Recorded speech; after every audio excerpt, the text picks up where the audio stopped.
This is a talk show, a clip, whatever you want to call it, from Kenny Wallace's YouTube channel. And sitting here talking with Kenny Wallace is Flow Racing, the Flow Racing guy, the Dana White of Flow Racing, in my opinion, Michael Rigsby. Now, this is an interesting deal. Money over talent in NASCAR Cup. Now, this is a 5-minute clip. I'll try to just clip the clippings that I want to make a point, because Corey Day is mentioned in this. A lot of people are mentioning this, but listen to this if we don't get any ads. What I see as an issue with NASCAR. I think it's the only professional American sport that is not a meritocracy. And what I mean by that, it's a big word, I know, for all the viewers out there. It's a big word. It's a big. Oh, we got our ads. They couldn't allow it. Over at Lehman Volvo now Cars he's talking about a meritocracy, so that's a very interesting way to start it out already. We're talking about a meritocracy. He's going to explain it as well. For me, I learned it recently. A meritocracy meaning it's not totally merit-based. When I'm watching the NFL or the NBA or Major League Baseball, I know these are the best baseball, football, and basketball players in the world without question. You can't start at middle linebacker for the Chicago Bears if you're not, you've earned your way there. I believe that NASCAR has lost that. I think I had someone that you and I respect very much in the NASCAR world, we both know and love, tell me that half the field are those dudes. They're incredible. The other half, Michael, you might be right. They may not be the best drivers in the world. I think the fans are smart enough to know that and pick up on that and go, man, that guy's, he sort of was interconnected and was able to get his ride and brought. And to me, I just think that's a fault. It's the only professional American sport that exists in that way, where you don't know if you're watching the best. Right. Tell me if I'm right or wrong about that. I'll meet you halfway out, 50-50 for sure. So my mama taught me this. Don't insult my intelligence. So I agree with you. Okay. Yeah. We cannot insult NASCAR fans' intelligence. Right. Okay. Dirt racing fans absolutely did love. Now I say that past tense. Yeah. They loved NASCAR. I mean, we would, Bruce Patron, we do these Race of Champions deals. Bob Sargent and Schrader, they were teamed up. We would do NASCAR nights. And I'm telling you, if we did a NASCAR night 20 years ago, it was unbelievable. Yeah. Dirt racing fans worshiped NASCAR. Yeah. Interesting what pissed point. The dirt racing fans off is NASCAR started getting greedy. Yeah. They said, okay, we're going to Texas. And the dirt fans are like, hey, man, listen. He goes on a little bit of a stiff here about how the pricing of NASCAR went up. Kenny Wallace does, and it kind of outpriced the dirt fan. I don't know if that's more so the case. We're going to get to the Corey Day subject. This does wrap into Corey Day at the end of it, but just commenting on this little clip here. I think dirt fans tuned out from NASCAR when what Rigsby just talked about, the money and the talent.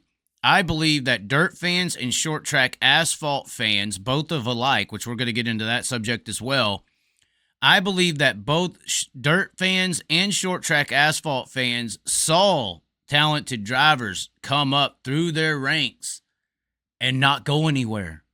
And then also, I've witnessed this as well, see other drivers come up that weren't as good as this other guy at the short track asphalt or dirt racing scene, and he somehow made it to NASCAR or an upper echelon level. And I believe that, back to insult the intelligence of a NASCAR fan, I don't think you should insult the intelligence of a dirt track fan just by relegating their opinion on your sport based on how much money they got and on if they can buy a ticket to a race. That's pretty insulting now, isn't it, to the dirt fan or short track asphalt fan? I think there's intelligence in the opinion of why dirt track fans don't like NASCAR anymore, because they used to see the talent go to the top. We're watching this level of motorsport that is so low to some. We're watching guys come up whooping ass and not going anywhere. And we're watching guys come up and run 5th or 6th or 7th in $1 million hauler and go somewhere. And I think short track asphalt fans and dirt track fans see that as bullshit. And I think that's why they partially, I'm not going to sit here and say just because they ain't got no money, I'm going to say I think that that's partially why they dedicate their fandom and their liking to dirt track drivers that they know are better than those NASCAR drivers, because they know that the guys up in NASCAR used to get their asses whooped by these guys down here in dirt. They just didn't have the monetary assets or connections to get there. So that's more so why I think the NASCAR or dirt fans used to love NASCAR versus they don't anymore, or the short track asphalt fans, because we're seeing the bullshit happen on the racetrack. We're watching a guy win every week who don't have money, barely getting there to the track, and we're watching somebody who's rich running fifth or sixth, and we're watching that guy go to the next level, and we're saying bullshit. So we've lost respect for NASCAR because of the situation I think they're talking about with money over talent. And we're not dumb because we're viewing the talent. Now, NASCAR could take whoever they want, put a bunch of money on them, spice them up to the world, and manipulate society into thinking that that guy who was running fifth and sixth is the superstar granddaddy over the guy who's won every week in the dirt world, who's still in the dirt world. They can manipulate society to believe that that sixth place runner is better. But that doesn't mean it's true. And I think the dirt fans and the short track asphalt fans know that that is true. Society don't know about us or respect us, which we're going to get to that in a second. Society don't respect us. Society don't watch these people come up from a younger age. So they're able to be manipulated into some other situation of believing. Where I believe the dirt track and the short track asphalt fans are not. Now, we're going to skip ahead a little bit in this because it does get to Corey Day a little bit. Cars for you. He ain't got no money. They said, you know too much. Birdman, if I had 100 birds. I spend my life watching, whether it's Bubba Pollard in the reason I feel so passionate about this is when I spend my life watching, whether it's Bubba Pollard in the asphalt late model side or Bobby Pierce or Brad Sweet or Corey Day, who is the next great American sprint car superstar. I believe in my heart, and I'm going to stake my flag. Those guys are better than a lot of the guys listen, Kyle Busch, Denny Hamlin, those guys are good. They're good in anything, anytime. Now, look, I think that Rigsby, he just made a good point. Corey Day, next big sprint car superstar. That we're going to talk about that as well, because that's an issue we're losing right here. We don't understand what's happening. Back to the manipulation of society. But I do think he's being nice there where he says, Kyle Busch, Denny Hamlin could get in anything and win. I don't think Denny Hamlin can make competitive laps in a sprint car. Maybe a late model. But I think Steve Wilbur could beat Denny Hamlin in a super sportsman. So I mean, there's still even manipulations for their top talents of the world. They're top NASCAR asphalt drivers. You get them in these 900 horsepower sprint cars or late models with all the boys that are racing. Denny Hamlin and Kyle Busch won't be racing the 5th and 6th place rich kids. They'll be racing the ones who whooped ass from day one down here in the dirt world, because that's where the best drivers end up going because of the monetary situation. It's the best way to make a living driving a race car in America is dirt. You have to invest $25 million to even pursue a NASCAR career, and that's to even start making $500,000 a year or $1 million a year.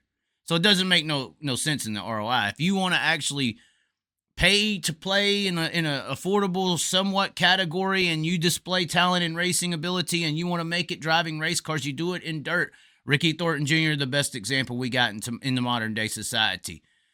Threw a modified on a flatbed with the money he had, went and raced his way into the stardom he is today. Won at Port Royal on Sunday, by the way. I believe that was back-to-back. I think he won Georgetown as well. But regardless, you throw these guys, these NASCAR, even the stars, the Bushes, the Denny Hamlin, name them all. You throw them into our fields with our extreme race cars. Let's see, which is harder to drive? A road race car with giant tires with low horsepower on an asphalt track, or a 900 horsepower, 1,400 pound rocket ship on a ice rink dirt track with a cushion on the wall or a little on the bottom, or a late model with 900 horsepower, ice rink racetrack at 140 drifting around a track in a field of killers. It just sounds like it's a little more hard to do the sprint car late model deal to me than it is to, as they say at Daytona, ride around in highway traffic. But anyway, let's continue here. Those guys, we know who the studs are, right? Tyler Reddick, I believe, is good anytime, anywhere. But when I watch Bobby and Corey Day, I go, son of a bitch, these guys are as good as these guys. And that bothers me. And that's not like a knock on the guys in NASCAR as much as it is me identifying talent and going, if this was the NFL, there'd be a New England Patriots scout in some small town in Minnesota watching some kid run the 40-yard dash going, I'm going to take this kid from Minnesota and he's going to play for the Patriots. That dream is hard to accomplish in the highest level of American motorsports, and that makes me sad. And it makes me sad. So I agree. And he's talking about respect. Now listen to what Kenny Wallace has to say in the response here back and forth. I think he actually does say my name here at the end. With you, and psychologically, Yeah. what I hear from you, and this is a positive, what I hear from you, I'm going to put it in a mean way. You want Bobby Pierce gone from dirt racing, and you want him in NASCAR. Big point here when we spur into this Corey Day subject. So when we want these people to move on, remember, we're going to lose them. Yeah. And there'll be another one to come. I'm with you. It's not as much as I want them gone and in NASCAR. I kind of want the world to identify respect. And, you can say whatever you want about Chaz. Chaz Thompson's been talking about this topic for a long time, and I said the same thing to him. Hold on, did that happen again? Hold on, let's do this again. And there'll be another one to come. I kind of want the world to identify, and, you can say whatever you want about Chaz. Chaz Thompson's been talking about this topic for a long time, and I said the same thing to him. I said, I agree with you. I just want somebody to go, Bobby Pierce is as good as driver XYZ on Sunday. That's all I need. That is the deal. See, this is what they just discussed, what they just conversated about, and how he ended that. And I brought this up when I talked about the low fan attendance at RPM or Salina or any of these events at High Limit that we've seen have a soft crowd. Obviously not the case at Riverside. It's a sprint car area. But all these scenarios, and back to the infrastructure, I said I went to NHRA and 30,000 people, and it's like, do we even have a dirt track that could handle mainstream success? But my point is, because of this situation where, as Rigsby just pointed out at the end, are dirt stars like Bobby Pierce and Corey Day and David Gravel and go down the list, Rico's, Marks, whatever, Macary's, because they don't have this social recognition as a star on the same level in these more, in my opinion, more difficult race cars to drive. In my opinion, once again, based on facts, we could probably research this and for sure get this, especially with the finishing first, fifth, or sixth reference. We have, in my opinion, more extreme vehicles. In my opinion, 3 to 4 times the competition level. The competitors, the way you make it to a super late model field in Lucas Oil or World of Outlaws or a high limit or World of Outlaws sprint car field, the amount of ass you have to whoop on the racetrack, not checks you have to sign, not the amount of checks you have to write to rent, $1 million rides for a year, or $5 million for a year here, or 3.5 or 15. Not the amount of checks you have to write to get to the cup level of NASCAR, but to get to the cup level of dirt, the Lucas Oil, the World of Outlaw late models, the sprint cars, you can't write checks to get there. You gotta whoop people's ass to get there. You can't write a check and just be dominant or in that. You can go out and buy a late model or a sprint car team and go to those levels, but you're going to get exposed very quick because of the level of competition in this sport and the difficulty it takes to even drive these race cars. They're not controlled. They're not locked down on asphalt. I've said it for a long time. In a dirt car, you drive the cars, and in an asphalt car, you're riding in them. That's why it took, Kyle Larson getting into a good car to have success, because he was so horrible in the Ganassi years. Because when you're in a bad car, when you're not in a top tier, crewed or equipped car, you're just out there riding wherever you can ride. You can't outdrive the car. The car is controlling your success. Whereas on dirt, the car will expose you. Yeah, you need good equipment, but everybody's got good equipment. It's in that affordable category for professional level teams and operations. It's not $25-30 million for a charter to even maybe get on the track and compete with multi-billionaire car owners and teams. You get $125,000 in your race car and you can compete with them. Now, the difference between competing with these guys versus not competing is the driver. So back to the point here, the lack of recognition and respect by society for what our guys are doing in our cars is why those stands are empty at RPM. It is why the grandstands are soft at this track or soft at that track. If the world knew, when's the last time you saw Bobby Pierce get recognized for a late model victory, or Ricky Thornton Jr., or World 100 guy, or a Knoxville Nationals on ESPN? When did it ever get featured? Because it's not recognized as doing something at a high level accomplishment, society-based. Us in racing, we know better. That's why I think what I said earlier was very important with dirt fans not liking NASCAR. I think it's because we see this, we get firsthand experience of this process on how those NASCAR rosters are filled. And we, being those viewing audiences, we see who actually has the talent. Whereas they just pluck a guy and say, here's who's better, when we've been seeing him run barely top 5.